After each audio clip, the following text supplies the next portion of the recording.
My name is Claire, and I'm 32 years old. I never imagined I'd spend Christmas Eve alone waiting for a family that wouldn't show up. I set the table, lights twinkling, heart full of hope. Then my phone buzzed. Another missed call from Mom. I answered, but all I heard was silence. That's when I realized I wasn't really invited. If you're watching today, tell me where you're from in the comments. Like and subscribe if you want to hear more stories about family, loss, and finding peace in the unexpected. Growing up wasn't what most people picture when they think of a happy childhood. Our house was modest, nestled in a quiet Minneapolis neighborhood. Not a mansion, but big enough for my two sisters and me. Our parents worked hard. My dad, Tom, was an engineer who spent long hours at the office, and Mom, Linda, balanced a part-time job with running the household. They always said family was the most important thing. I believed that too. From an early age, I was the one who wanted to hold everyone together. I was the peacemaker, the one who tried to smooth over fights, the one who stayed quiet when tensions flared. My sisters, Sarah and Emily, were more outspoken. I admired their boldness but often felt invisible next to them. School was my refuge. I loved books, art, and quiet afternoons where I could dream about a life beyond what I saw at home. I was never the loudest or the most popular kid, but I was steady, reliable, the kind of friend people trusted. I liked that about myself. But inside, I carried a weight. There was always this feeling that I was somehow not enough, too soft, too quiet, too willing to be overlooked.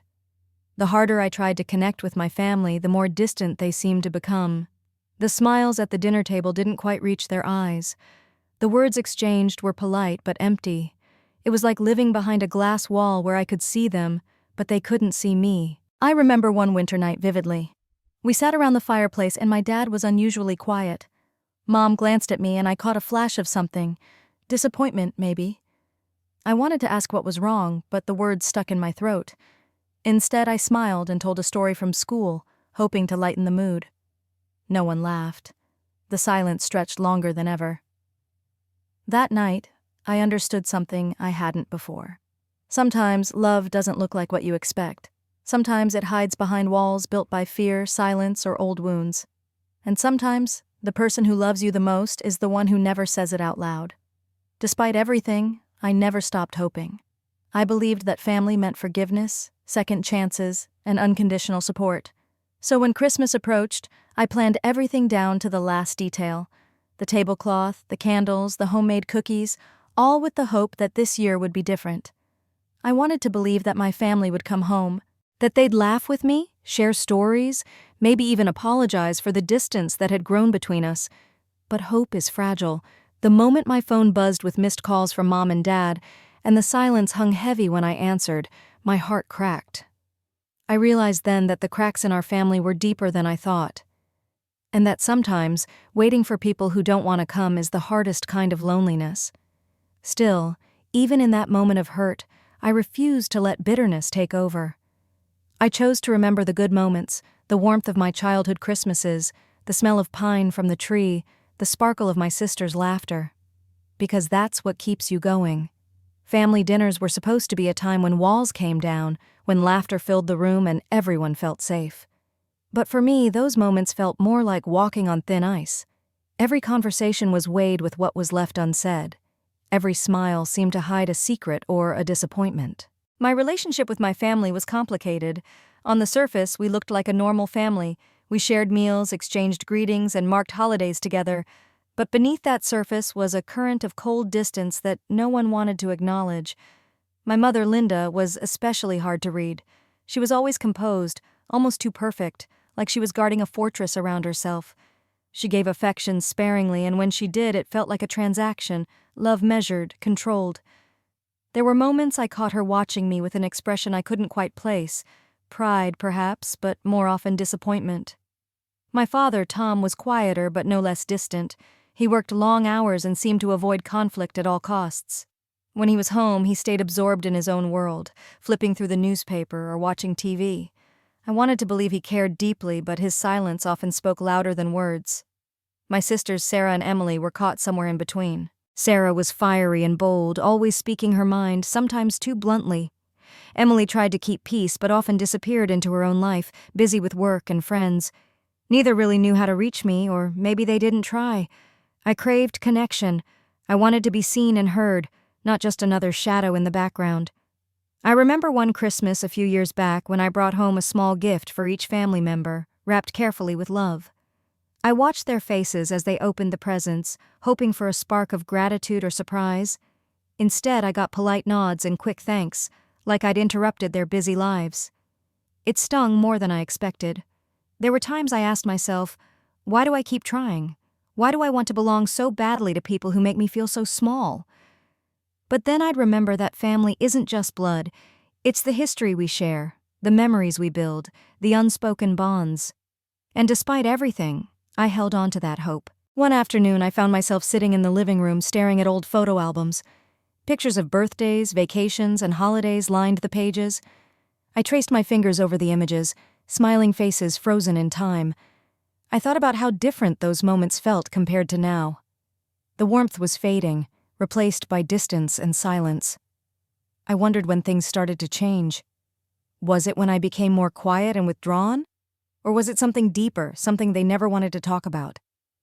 I decided to ask. At dinner one evening, I carefully brought up the subject, hoping to bridge the gap. "Do you think things have changed between us?" I asked my mom, my voice steady but vulnerable. She looked up from her plate, surprise flickering across her face. Then she said, "People change, Claire. Sometimes that's just how life is." That felt like a door closing. I realized then that I was fighting for something they didn't want to fight for themselves. But still, I refused to give up on connection. I found small ways to keep the thread alive. A text message here, a phone call there. I'd share a story about my day or ask about theirs. Sometimes I got a response, sometimes silence. Each unanswered message was a little ache. But I held on to the hope that one day they'd reach back. Because love isn't always loud. Sometimes it's waiting in the quiet moments, in the spaces between words. And maybe that's what makes it so hard. The air was crisp outside, the kind of cold that made your cheeks tingle and your breath curl into little clouds. Inside my apartment, I worked quietly, wrapping the last few presents, placing them carefully under the tree. It was a modest tree, nothing like the grand pines my family used to have back home, but to me it was perfect. It was mine. I had spent days preparing for Christmas Eve, imagining how this year might be different. I baked cookies, the smell of cinnamon and ginger filling the kitchen. I strung lights around the windows, each bulb a tiny promise that maybe, just maybe, this year I wouldn't be alone. I set the table with my best plates, lighting candles to create warmth in the chilly December night. Every detail mattered, because this wasn't just about tradition, it was about hope. I told myself I wasn't waiting for them to show up. I was creating my own celebration, my own sense of family. But deep down, I knew I still longed for the familiar voices, the laughter of my sisters, the soft smile of my mother. I wanted to believe that despite the cold distance that had settled between us, Christmas could be a bridge. I sat down to write out invitations. Well, not formal invitations, but little notes to each family member, hoping to reach them where words had failed before. I wrote about memories we shared, the Christmases that used to feel full of light, and how much I wished we could find that again. I signed them with love, folding the notes carefully and leaving them by the door. As I finished, a quiet peace settled over me. For the first time in a long while, I allowed myself to feel hopeful without fear. That night I curled up with a book, the twinkling lights casting gentle shadows across the room. I thought about the past years, the missed dinners, the silent phone calls, the growing distance. But instead of feeling sadness, I focused on what I could control, my own light. I decided that this Christmas, no matter what happened, I would celebrate myself. I would honor the resilience it took to keep going, to keep hoping. I told myself that sometimes family isn't who you expect it to be. Sometimes it's the kindness of a stranger, the warmth of a friend, or even the love you give yourself. The phone buzzed. It was a message from a friend checking in. That small gesture reminded me that connection can come in unexpected ways. It made me smile. I also prepared a little feast just for me, a simple meal of roasted vegetables, cranberry sauce, and a slice of pumpkin pie. I set the table for one, poured a glass of sparkling cider, and raised a quiet toast to new beginnings. As I sat there, I thought about the years I had spent trying to fix something broken. But maybe, I realized, The first step to healing is accepting that some things can't be changed overnight. Maybe healing is about creating new traditions, new joys, and new hopes. That night, as snow began to fall outside, I felt something I hadn't in a long time: peace. The day before Christmas Eve, my phone kept buzzing. I had hoped for calls from my family, maybe a quick "see you tomorrow" or a last-minute check-in. Instead, every call was a missed call. Every message was left unanswered. Each buzz brought a pang in my chest. I stared at the screen, willing one of those calls to be from Mom or Dad, but it never was. I tried calling back. The phone rang once, twice, then went to voicemail. I left a message, my voice calm but trembling slightly. "Hey Mom, just checking in. Looking forward to tomorrow." No reply. Hours later, another missed call, this time from Sarah. My heart raced, thinking maybe they had changed their mind. I called immediately. It went straight to voicemail again. I sat on the couch, phone in hand, feeling the warmth of the holiday lights fade into cold disappointment. It was as if I was shouting into a void where my voice bounced back, unheard. That's when the loneliness hit hardest. Not just the physical loneliness of being alone, but the deeper ache of feeling forgotten. Like I was invisible to the people who were supposed to care the most. I replayed every conversation we'd had over the years, searching for where things went wrong. Was it something I said? Something I didn't say? Why had they stopped reaching out? The silence was deafening. I remembered last Christmas when the table was full, laughter echoing through the house. That was before the cold walls grew between us, before my invitations started going unanswered. I thought about the countless times I had tried to bridge the gap: texts, calls, visits. I was always the one reaching out. And now, with the holiday just hours away, it felt like I was standing at the edge of a broken bridge with no one on the other side. I wanted to be angry, to lash out, but mostly I just felt tired. Tired of hoping, tired of waiting, tired of being the only one who cared. In the quiet of that evening, I made a choice. I wouldn't let their silence define me. I would still celebrate Christmas in my own way. I would honor the traditions that gave me comfort, even if it meant doing it alone. I poured a cup of tea and wrapped myself in a blanket. I looked out the window at the falling snow, the world calm and white. It reminded me that sometimes the hardest things are also the most beautiful. The snow didn't wait for anyone. It just kept falling, covering everything in a blanket of newness. And maybe, just maybe, I could do the same with my heart. Let go of the hurt. Let go of the unmet expectations. Find peace in the quiet. That night, I wrote in my journal, pouring out my feelings: anger, sadness, hope, all tangled together. Writing helped me make sense of the chaos inside. Christmas Eve had arrived, and the house was filled with the soft glow of candles and fairy lights. The table was set meticulously, my favorite china, polished silverware, and a centerpiece of fresh pine and holly. Each detail was a silent prayer, a hope that tonight would be different. But as the minutes ticked by, the warmth I'd tried to create began to feel like a fragile illusion. I sat alone at the table, my hands resting on the smooth surface. The room was silent except for the faint ticking of the clock on the wall, each tick marking time slipping away. Outside, the snow fell softly, muffling the world in white. Inside, the emptiness pressed down. I looked at the empty chairs around me, one for Dad, one for Mom, 2 more for Sarah and Emily. The absence was loud. It filled the space with a heaviness I hadn't expected. I poured myself a glass of wine and tried to steady my breathing. The silence felt thick, almost suffocating. My mind raced with memories of past Christmases when the house was alive with chatter, laughter, and warmth. Now it was just me. I reached for my phone, hoping for a message or call that might still come. Nothing. The screen stayed dark. I thought about standing up and clearing the table, going to bed early. But something held me there. A stubborn flicker of hope, or maybe a need to honor what I once believed family meant. The clock ticked toward 7 o'clock, then 8. Each hour felt like a weight, a reminder that the people I loved had chosen not to be here. I closed my eyes and let a tear slip down my cheek. Not from bitterness, but from sadness, a deep ache for connection, for belonging. I whispered to myself, "It's okay to be sad. It's okay to feel alone." Then I remembered something my grandmother once told me. Even in the darkest nights, stars still shine. So I looked out the window, watching the snowflakes drift silently. They were beautiful, fragile, and unique, just like hope. I decided to light one more candle, a small flame against the dark. It wasn't just for me, but for all the people out there who find themselves waiting at an empty table. That night, I learned that sometimes love isn't about the people who show up, but about the courage to keep the light burning when they don't. The morning after Christmas Eve, I woke up with a strange mix of hope and dread tangled in my chest. I tried to shake off the heaviness, telling myself that maybe today would bring some kind of peace. I grabbed my phone, scrolling through messages, bracing for what I might find. Then I saw it. A photo message from Sarah popped up on my screen. At first, I smiled. Maybe they had come after all. But as I opened it, my heart sank. It was a picture of my family, all of them, smiling and relaxed at a snowy resort, surrounded by twinkling lights and laughter. There I was, alone, sitting at an empty table, while they were somewhere else, making memories without me. The image felt like a punch to the gut, sharp and unexpected.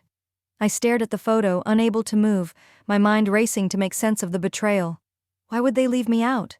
Why wasn't I part of their celebration? A flood of emotions crashed over me: anger, sadness, confusion, and a deep, aching loneliness. It was one thing to wait alone when you thought people might come. It was another to know they chose not to. I felt broken, shattered into pieces I didn't know how to pick up. I wanted to call Sarah, demand answers, yell at them all for their cruelty, but my voice was caught somewhere between hurt and disbelief.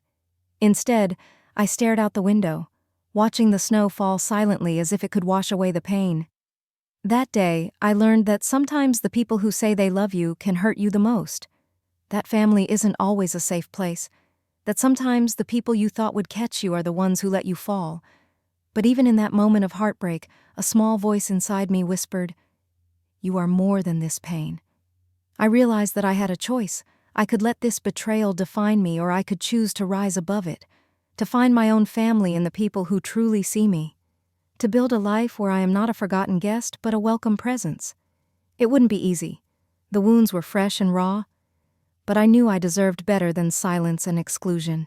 I wiped my tears and took a deep breath. The road ahead was uncertain, but for the first time I felt a spark of something new: strength.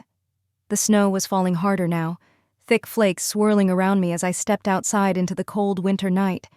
I wrapped my coat tighter, but the chill seemed to seep deeper than just my skin. My mind was a storm of thoughts: hurt, confusion, anger, and a loneliness so profound it felt like it could swallow me whole. I didn't have anywhere to go. My apartment felt like a cage, the silence suffocating after the storm of emotions inside me. So I wandered. Step by slow step, I walked through the quiet streets of Minneapolis, the snow muffling the world into a soft white silence. I felt lost, in the snow, in my own life, in the family I once thought I knew. As I rounded a corner, the glow of a small cottage caught my eye. Warm light spilled from the windows, casting golden patches on the snow. Drawn by the promise of warmth, I hesitated for a moment before knocking gently on the door. An elderly woman opened it, her face lined with years but her eyes bright and welcoming. She introduced herself as Evelyn. Without a word, she stepped aside and invited me in. The inside of her home was cozy. A small fire crackled in the hearth, and the scent of cinnamon and pine filled the air. I sank into a worn armchair, feeling the warmth slowly chase away the cold from my fingers and toes. Evelyn smiled gently and handed me a steaming cup of cocoa. The rich warmth spread through me, grounding me in the present. For the first time in days, I felt safe. We talked quietly, though at first I said little. Evelyn didn't press me to explain. She simply listened. There was a kindness in her silence, a patient space where I could let down the walls I'd built. As I sipped my cocoa, memories began to surface. Images of my grandmother, Eleanor. She had been the heart of our family once, a source of light and love. I remembered how she used to make cocoa for me on cold nights, how her laughter could fill a room and her stories could chase away fears. Evelyn's presence reminded me of those moments. She was a bridge to a past I thought was lost. In the quiet warmth of her cottage, I found a space to breathe, to grieve, and maybe to begin healing. That night, as the snow continued to fall outside, I realized that sometimes strangers can become family when the ones we know turn away. The warm cup of cocoa Evelyn handed me was more than just a drink. It was a balm to the ache that had settled deep in my chest. I cradled the mug between my hands, feeling its heat seep into my skin and my soul. The rich, sweet flavor was a reminder of simpler times, a connection to a childhood I longed for, but that now seemed so distant. Evelyn settled into the armchair across from me, her eyes twinkling with quiet wisdom. She didn't rush to fill the silence, allowing the room to breathe. I found myself drawn to her calm presence, feeling as though I could finally drop the heavy armor I'd been carrying for years. I told her about my grandmother, Eleanor, how she used to make cocoa for me on winter nights, the way her laughter could light up a room, the stories she told that made the coldest nights feel warm and safe. Those memories flooded back, bittersweet and comforting. Evelyn smiled softly and nodded, sharing a story of her own grandmother who had taught her the same warmth and kindness. It was a small thread connecting us across generations, a reminder that love can transcend even the loneliest moments. As I sipped the cocoa, I felt the first genuine sense of peace I'd known in weeks. It wasn't just the warmth of the drink or the fire, it was the feeling of being seen and heard without judgment. Evelyn didn't ask me to fix myself or explain my pain. She simply held space for me to exist, to feel, and to heal. In that quiet room, with snow falling gently outside, I began to understand that healing doesn't come from forgetting or pretending the pain doesn't exist. It comes from acknowledging the hurt, allowing it to surface, and knowing it's okay to lean on others, even strangers, when your own family lets you down. For the first time, I realized that family isn't always defined by blood.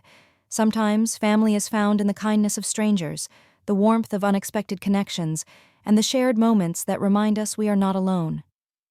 That night, Evelyn gave me a small wooden box, old and worn but beautiful. She told me it had belonged to her grandmother and that it was a reminder to hold on to the things that matter most: love, hope, and the strength to keep going. I tucked the box into my coat pocket, feeling a new kind of hope beginning to take root. After leaving Evelyn's cozy cottage, the small wooden box she gave me felt like a talisman in my coat pocket. It was weathered and worn, with delicate carvings that spoke of history and care. I didn't know exactly why, but holding it made me feel connected. To her, to her grandmother, and maybe even to a part of myself I'd forgotten. Back in my apartment, I placed the box carefully on the table and sat down, my fingers tracing the patterns on its surface. Something about it invited curiosity, so I opened it slowly. Inside, I found a few old letters tied with a faded ribbon. The paper was yellowed with age, the handwriting elegant and precise. I began to read. The letters told stories of love, hardship, and resilience spanning decades. They spoke of family secrets, sacrifices made in silence, and dreams held close to the heart. One letter in particular caught my eye. It was from Evelyn's grandmother to her daughter, offering words of comfort and strength during a difficult time. As I read those words, I felt a wave of emotion wash over me. Here was proof that pain and healing are part of a long, shared human experience. That families, no matter how broken or distant, carry legacies that shape us in ways we often don't understand until much later. The letters reminded me of my own family, of the things left unsaid, the wounds we all carried quietly beneath the surface. I thought about my mother's silence, my father's distance, and my sister's indifference. Maybe, like Evelyn's grandmother, they had their own battles, their own fears of being vulnerable. For the first time, I allowed myself to see them not just as people who hurt me, but as flawed humans struggling in their own ways. It didn't excuse the pain, but it helped me find a sliver of compassion in my heart. That night, I wrote a letter of my own, not to send, but to release the tangled feelings inside me. I poured out years of longing, disappointment, love, and hope onto the paper. Writing gave me a kind of freedom, a way to acknowledge my truth without fear. If you've ever carried burdens from family wounds, know that you're not alone. Healing begins when we face those truths with courage and when we choose compassion, even for those who have hurt us. The wooden box and its letters became a symbol for me, a reminder that we are part of stories bigger than ourselves and that even in brokenness, there is the possibility of grace. Sometimes, the path to healing is paved with memories and the quiet understanding that we are all imperfectly human. The letter tucked inside the wooden box was worn but carefully preserved, as if it held the weight of a lifetime. Sitting by the soft glow of my kitchen lamp, I unfolded the fragile paper, the words inside stirring emotions I wasn't ready to face. It was written by Evelyn's grandmother to her daughter, a heartfelt confession about the struggles within their family, the silence, the pain, and the unspoken wounds that shaped their lives. As I read, it struck me how much this story mirrored my own. The letter revealed harsh truths about cruelty, neglect, and misunderstandings that had festered for years. It spoke of actions taken in bitterness, words left unsaid that deepened divides, and the difficulty of breaking free from cycles of hurt. For a moment, I felt as if the letter was speaking directly to me, unveiling the hidden fractures in my own family that I had long tried to ignore. The cold distance, the silences, the sense of abandonment, they were part of a larger pattern, passed down like an unwanted heirloom. Reading those words was painful, but it also brought clarity. I understood that the wounds weren't mine alone, and that some of the damage came from people trapped in their own pain, unable to show love in the way I needed. This letter wasn't just a confession, it was a plea for understanding, forgiveness, and the hope that the next generation might find a better way. I sat back, the letter trembling in my hands. The past was complicated, messy, and often painful. But acknowledging it was the first step toward healing. The moment I unfolded the fragile paper labeled "Will" tucked inside the wooden box, a wave of anticipation and unease washed over me. I knew this document carried more than legal words. It held the last wishes of a woman who had weathered storms I could only begin to understand. Evelyn's grandmother had lived through decades of hardship, love, and loss, and now, in her final act, she was reaching out across time, offering wisdom and closure. As I read through the will, I was struck not by material bequests but by a personal letter attached at the end. The letter was brief, but heavy with meaning. It began with an acknowledgement of pain endured within the family, the bitterness, the misunderstandings, the silent wounds that had fractured their bond over the years. But then, amidst those confessions, came words that pierced through the sorrow. "My dear Evelyn, remember this. You are not small just because they cannot love you enough. Your worth is not measured by their absence or their coldness. You are vast, worthy, and enough." Those words landed inside me like a lifeline, pulling me from the depths of loneliness I had carried for so long. How often had I measured my own value by their acceptance? How many nights had I cried myself to sleep wondering if I was too much or not enough? Those questions no longer held power over me. I realized that their inability to love fully, to show up when it mattered most, was not a reflection of my worth. It was a limitation on their part, a scarcity of love that they were unable to overcome. For years, I had carried the weight of their rejection as if it defined who I was, but now I understood that their coldness said more about them than it ever did about me. Reading the will felt like a turning point, a gentle but profound invitation to step into my own power and rewrite the story I'd been living.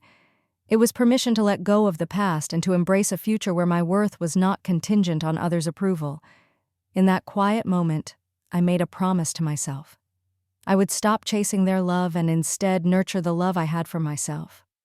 I would seek out the people who saw me, not the ones who looked past me. The letter continued, offering hope. Find family where you are seen, where your spirit is nourished, and where your light is celebrated. You deserve joy and peace, even if it means creating it yourself. Those words became my compass. I tucked the letter and the will safely away, but their message stayed with me, echoing in my heart long after the pages were folded. I thought about the years I had spent trying to fit into a mold that was never meant for me. Trying to be the daughter, sister, and woman they expected. Trying to hold together a family that seemed to unravel with each passing day. The exhaustion of those efforts was real and raw. But now, with this letter in my hands, I felt a new kind of strength rising. A strength born not from approval, but from acceptance. Acceptance of myself and the messy, imperfect family I came from. I understood that healing isn't linear. It's not about erasing pain or pretending wounds don't exist. It's about recognizing the pain, honoring it, and then choosing to move forward with courage. If you have ever felt small because of the people who should have lifted you up, hear this. You are not defined by their love or lack thereof. Your value is inherent, unshakable, and immense. Sometimes the bravest thing we can do is to step away from those who diminish us and step toward the life we deserve, a life filled with kindness, respect, and genuine connection. That night, I sat quietly, holding the letter close, tears streaming down my face, not from sadness but from relief. Relief that I was finally free to heal on my own terms, relief that I could begin to build a family not defined by blood but by love. This was my first real step toward freedom, toward peace, toward the Christmas I had always dreamed of, a Christmas not about being seen through others' eyes, but about seeing myself clearly and lovingly. The kitchen was quiet, except for the scratch of my pen as I sat down to write a letter I never thought I'd have the courage to write. This letter wasn't just words on paper. It was my goodbye, my boundary, and my declaration of self-respect. It was time to tell my family, my mother, my father, and my sisters, that I was done waiting for a love that never came. I took a deep breath, feeling the weight of years pressing down on me. I began slowly, each sentence carefully chosen, each word a small act of bravery. I wrote about the loneliness of Christmas Eve spent waiting by an empty table. I told them about the calls I answered only to hear silence, the pain of being invisible to the people who should have seen me most clearly. I didn't write out of anger. Instead, my tone was calm, steady, and honest. I shared how their absence had carved a hollow space in my heart. How the cold silence between us wasn't just distance. It was a wound that needed healing but couldn't heal as long as I kept hoping for change that never came. I told them I loved them still, but that love wasn't enough to bridge the gap. That I needed to love myself more now. That I was choosing to step away, not to punish them, but to protect my own heart. The pen paused as tears blurred the ink on the page. I reminded myself this letter wasn't about blame. It was about freedom. Freedom to heal. Freedom to live without the weight of unmet expectations. When I finished, I folded the letter carefully and placed it in an envelope. Part of me wanted to send it immediately, to finally close that chapter, but I hesitated. The wounds were still raw, and I wasn't sure how they'd react, or if they'd react at all. In the days that followed, I heard nothing. No phone calls, no messages, just silence. At first, the silence stung like salt on a wound. But then, slowly, it transformed. It became a quiet affirmation that I had made the right choice. Their silence was no longer a reflection of my worth, but of their own inability to meet me halfway. I started to feel lighter, as if a heavy cloak had been lifted from my shoulders. The weight of longing and disappointment began to fade, replaced by a fragile but growing peace. I realized that healing isn't about forcing others to change. It's about changing how we relate to the pain they cause. It's about drawing boundaries that protect our hearts and choosing love, for ourselves, above all. The decision to leave Minneapolis wasn't sudden. It had been quietly building inside me for months, like a small flame growing steadily until it became impossible to ignore. Every unanswered call, every empty seat at the table, and every cold silence had piled up like snowdrifts blocking the path forward. I knew I couldn't stay in the same place, living the same story, waiting for a family that seemed to have already turned their backs on me. Packing began slowly. I started with small things, a scarf here, a stack of books there. Each item I touched carried memories, some warm and comforting, others sharp like splinters. The sweater my grandmother knitted years ago still smelled faintly of lavender. Photos from family holidays made me ache for a connection that no longer existed. Letters I had written but never sent sat folded in drawers, heavy with words I was finally ready to let go of. My apartment, once a refuge from the cold Minneapolis winter, felt suddenly suffocating. The walls seemed to close in around me, echoing with the silence of all those missed calls and the absence of laughter that should have filled this space. Packing became an act of release. Each box taped shut was a step away from the pain, a step toward freedom. Friends reached out when they heard about my plans, some with gentle words of encouragement, others with quiet offers to help. Their kindness was a balm, softening the harsh edges of this transition. I realized that even when family fails us, there are others who can hold us up if we let them. As the days passed, my pile of packed boxes grew, and so did my courage. The act of preparing to leave was terrifying and exhilarating all at once. I was saying goodbye to the familiar, to the life I had known for years, and stepping into uncertainty. But it was a necessary step, a leap of faith into the unknown. Moving day arrived with a biting wind that cut through my coat. The winter sun was low, casting long shadows across the city streets as I locked the door behind me for the last time. The click of the lock was a solemn punctuation mark on a painful chapter. Carrying the last box to my car, I felt the weight of years lifted just a little, replaced by a fragile hope. Driving away from Minneapolis, the city skyline shrinking in my rearview mirror, I felt a mix of grief and relief. Grief for the family ties that had frayed beyond repair. Relief that I was no longer tied to their coldness and neglect. The road stretched ahead, a ribbon of possibility winding through the snow-covered landscape. I told myself that leaving wasn't running away. It was an act of courage and self-love, a choice to protect my heart and seek a place where I could finally heal. The pain of rejection no longer had the power to define me. I was more than their silence. After leaving Minneapolis, I found myself driving farther than I ever expected. I was searching for something I couldn't name, a place where the noise of disappointment wouldn't follow me, where I could breathe deeply and feel something like peace. One chilly afternoon, I stumbled upon a small house by a quiet lake. It was modest, with peeling paint and a sagging porch. But there was something about it that spoke to me, a quiet invitation to start over. I stepped inside and felt the stillness wrap around me like a warm blanket. The rooms were simple and sparsely furnished, but the windows opened wide to the soft light reflecting off the water. I could almost hear the gentle lap of waves and the rustle of the trees outside. It was as if this place had been waiting for me, ready to hold my broken pieces and help me heal. That first night I sat by the fireplace, the flickering flames casting dancing shadows across the walls. The silence wasn't empty. It was full of possibility. For the first time in a long time, I wasn't haunted by the past or desperate for approval. I could simply be. Over the next few days, I unpacked slowly, filling the space with things that made me feel safe and hopeful. A few books, photos of moments I wanted to remember, a small vase of wildflowers from a nearby field. With every item, the house felt more like home. I began to notice the little things, the way the sunlight caught the dust in the air, the quiet songs of birds outside my window, the soft creak of the floorboards beneath my feet. It was a new rhythm, gentle and healing. One afternoon, while exploring the nearby town, I met Evelyn again.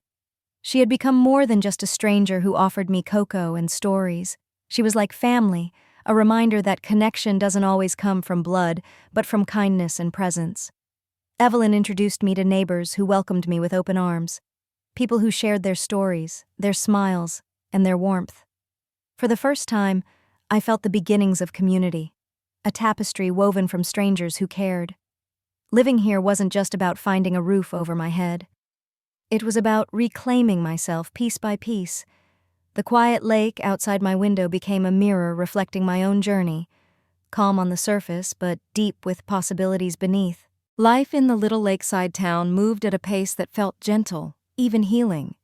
The rush and noise of Minneapolis faded into a distant memory as I settled into a rhythm shaped by quiet mornings, the soft light filtering through my curtains, and the kind smiles of neighbors who had become more than just strangers. One of the first things I did was sign up for an art class at the community center. I hadn't painted or drawn seriously since high school, but something about the idea of creating felt like a way to put my scattered feelings into color and form. The classroom was small but warm, filled with sunlight and the smell of paint and brushes. On my first day I was nervous, unsure if I still had the talent or the courage to put myself out there. But the teacher, a kind woman named Marissa, welcomed me with a smile that felt genuine and unjudging. She told me that art was less about skill and more about expression, about letting your heart speak through the brush. As I worked on my first canvas, I felt layers of tension peel away. The colors mixed beneath my fingers weren't just paint, they were pieces of me, my pain, my hope, my longing for connection. The act of creating was quiet but powerful, a meditation that grounded me in the present. It wasn't long before I met more people, fellow students who shared their stories, their laughter, their struggles and triumphs. There was Tom, a retired teacher who painted landscapes full of light. Sarah, a young mother rediscovering her passion. And Evelyn, who was a regular and whose warm presence was a comforting constant. Evelyn had become like family, a steady presence in my life. She reminded me that family isn't just about who shares your blood, but who stands with you through the storms. She shared stories from her own life, stories of loss, resilience, and finding joy in unexpected places. Through those weeks, I began to feel a sense of belonging that I hadn't known in years. The community art shows, the potluck dinners, and the simple conversations over coffee created a tapestry of connection that warmed my heart. This wasn't the family I had hoped for growing up, but it was a family I chose. One built on acceptance, kindness, and shared humanity. I realized that healing isn't about erasing the past, but weaving it into a new story where pain and hope coexist. It's about finding light in unexpected places and allowing yourself to grow beyond old wounds. It's been a year since I left Minneapolis, and as I sit here in my little lakeside home, the soft glow of Christmas lights casting a warm shimmer across the room, I can hardly believe how much has changed. The quiet lake outside my window reflects the early winter dusk, and inside, a gentle hum of contentment fills the air. This Christmas feels different, not because of grand celebrations or perfect family gatherings, but because of the peace I've found within myself. It's the kind of peace that's been hard-won, layered with moments of loneliness, tears, and tough decisions.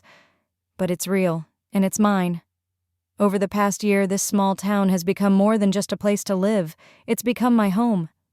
I've built routines that nurture my spirit. Morning walks by the lake, slow cups of coffee enjoyed while wrapped in a cozy blanket, and evenings spent painting in my sunlit studio. The art class that once felt intimidating is now a place of joy and expression. I've discovered that creativity isn't just a hobby, it's a lifeline, a way to process what words sometimes can't capture. The community here has embraced me with open arms. From potluck dinners to spontaneous snowball fights, I've found laughter and connection in unexpected ways. Neighbors who once were strangers have become friends, people who check in, share stories, and celebrate the small victories alongside me. This Christmas, I'm baking gingerbread cookies, the scent filling the kitchen, reminding me of childhood holidays, yet different this time. There's no pressure for perfection or expectation. Instead, there's gratitude for the ability to create joy on my own terms.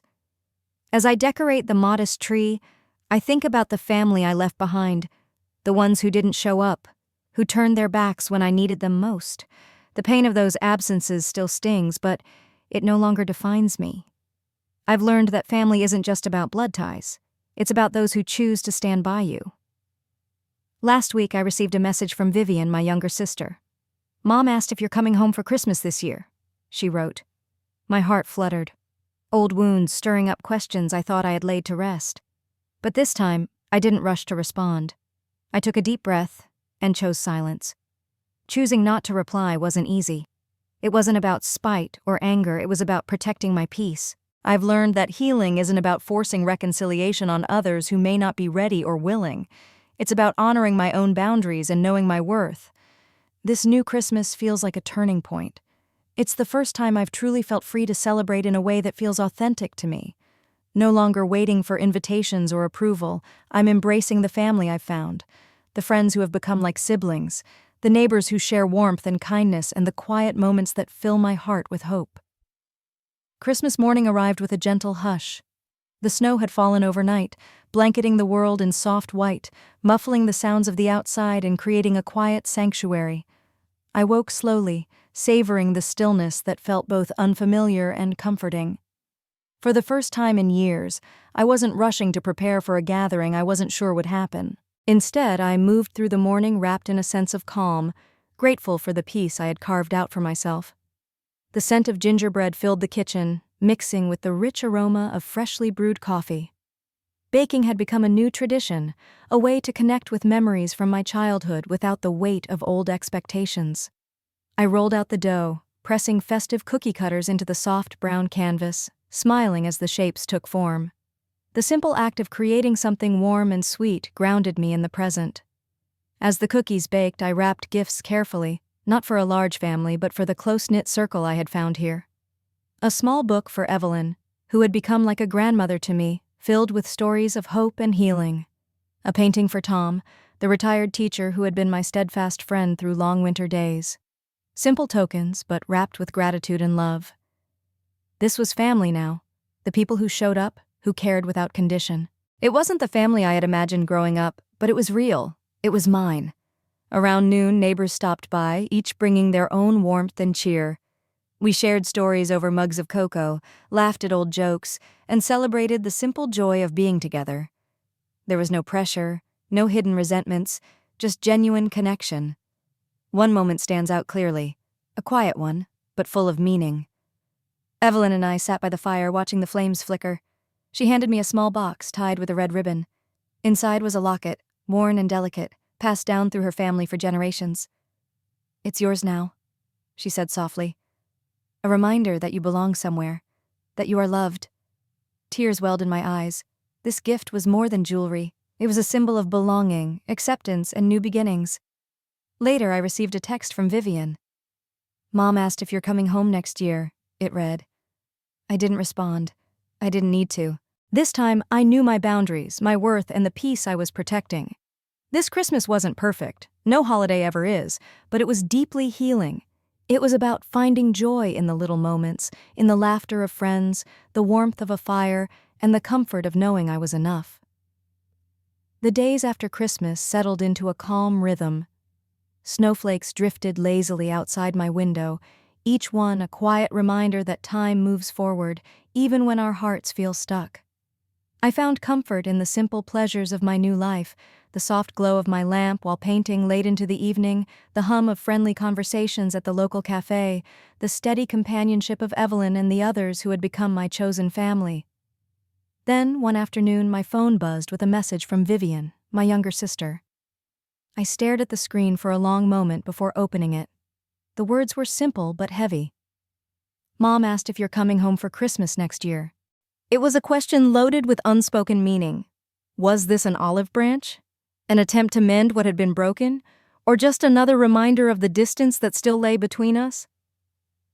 My heart fluttered, a mix of old hope and new caution swirling inside me.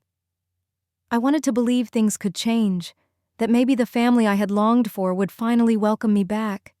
But years of silence and absence whispered a different truth. I didn't respond right away. Instead, I let the message sit, untouched but not ignored. I thought about the pain of past Christmases spent alone, about the loneliness that had once seemed unbearable. I remembered the letter I had written, the boundaries I had set to protect myself. And I asked myself a question I'd been avoiding. What do I truly want? The answer wasn't easy. I wanted connection, yes, but not at the cost of my peace.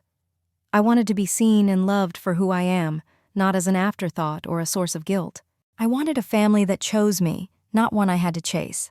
So I chose silence, not as a punishment, but as an act of self-respect. I knew that healing doesn't always mean reconciliation. Sometimes it means holding space for yourself when others cannot. Sometimes it means saying no to relationships that harm more than they heal. In the days that followed, I focused on the family I had built here. Evelyn's warm smile, Tom's steady friendship, the gentle support of neighbors who had become my anchor. These were the people who showed up, who celebrated me without conditions. I allowed myself to grieve the family I had lost, even as I nurtured the one I had found.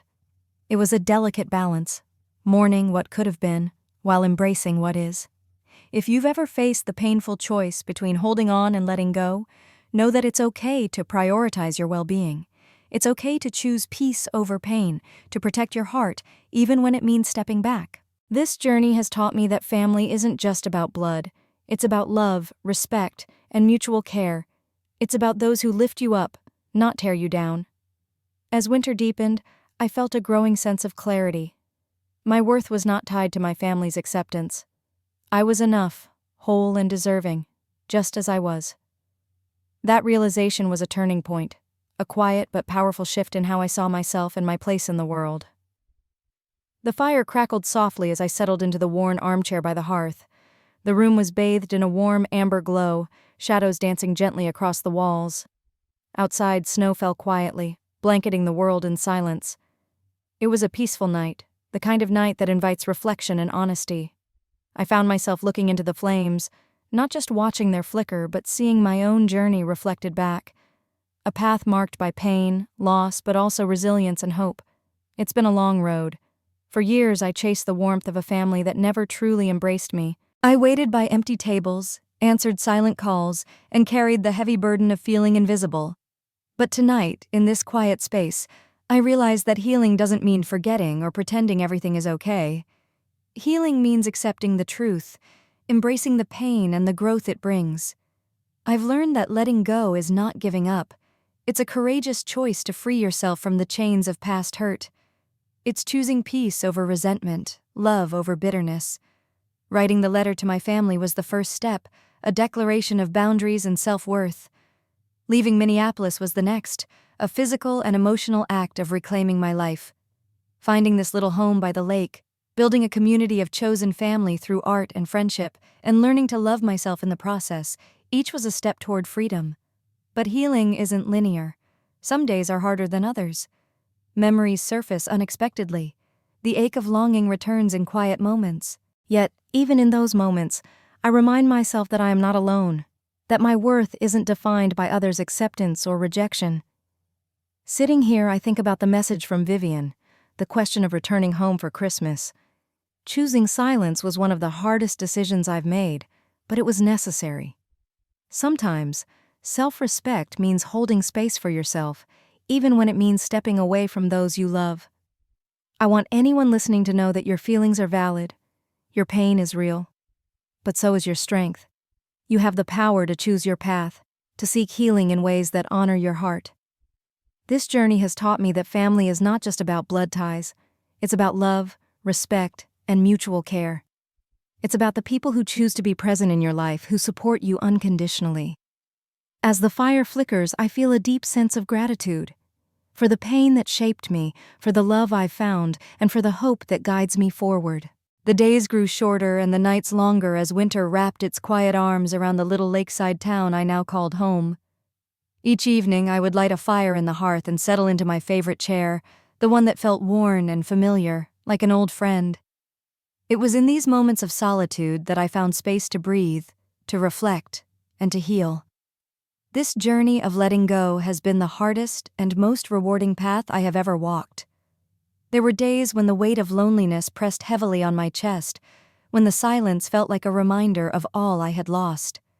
Yet, amid the stillness, I discovered a quiet strength growing inside me, an unshakable belief that peace is possible even after pain. The winter nights offered a chance to look inward without distraction. I would gaze into the flames, watching them flicker and dance, thinking about how fire consumes but also renews. Like that fire, I was learning to burn away the old hurts and fears, making space for something new to grow. It hasn't been easy. Memories of cold dinners and unanswered calls still surface unexpectedly. The absence of family during holidays still stings. But I've learned to hold those feelings gently without letting them define me. They are a part of my story, but they are not the whole story. Choosing to protect my peace meant saying no to invitations that felt like strings tied to old wounds. It meant honoring my boundaries even when it was painful. It meant embracing the family I found here, the friends who showed up, the neighbors who cared, and Evelyn, whose presence felt like a lighthouse guiding me through fog. This community taught me that family is built through love and respect, not obligation or blood. They celebrated my victories, comforted me in sorrow, and reminded me that I am never truly alone. Some nights I write letters, not to send but to release. Letters filled with words I needed to say but never could. It's a practice that helps me process, to let go piece by piece. Each letter is a step toward healing, a way to reclaim my voice. If you're watching and feeling lost or broken, I want you to know that healing looks different for everyone. It's messy, it's non-linear, but it's possible. You don't have to have it all figured out right now. It's okay to take small steps, to rest when you need to, and to ask for help. Peace comes when you allow yourself to feel everything, the pain, the anger, the hope, and then choose to move forward anyway. It's not about forgetting or pretending. It's about making space for your own growth and happiness. As the snow blankets the world outside, I feel a deep sense of gratitude. Gratitude for the pain that taught me resilience, for the people who became my chosen family, and for the courage to choose myself. If you are carrying the weight of family wounds, remember this: you deserve love and belonging. You deserve peace. And sometimes the most loving thing you can do for yourself is to let go and walk toward healing. Tonight, as the fire burns low and the quiet surrounds me, I am at peace. Not perfect, not whole, but healing, growing, becoming. The screen fades to black as the last snowflakes drift gently outside my window. It's quiet now, but my heart is full. This journey has been one of loss, courage, and above all, healing. I want to leave you with this thought. Being loved isn't always about holding on or being kept. Sometimes it's about being truly seen. Seen for who you are, your struggles, your scars, and your strength. Love that doesn't see you isn't love, it's an absence. If you've ever felt invisible in your own family, if you've ever stood alone in the cold waiting for acceptance that never came, know this: you are not alone. There is a whole world of people who have walked this path, who understand your pain and your hope. Healing isn't a straight line. It's messy and unpredictable. Sometimes it means walking away. Sometimes it means setting boundaries. Sometimes it means choosing yourself over others. And that choice is an act of bravery. If you resonate with my story, if you've faced family wounds or betrayal, I encourage you to start your own journey toward peace. It might be through therapy, through art, through new relationships, or simply by giving yourself permission to heal. You deserve to be seen, to be heard, and to be loved exactly as you are. Don't settle for less. If you want to hear more stories like mine, stories of strength, resilience, and hope, please like, subscribe, and share your own journey in the comments. Let's build a community where no one feels invisible. Remember, you are enough. Always. Thank you for listening. May you find the peace you seek and the love you deserve.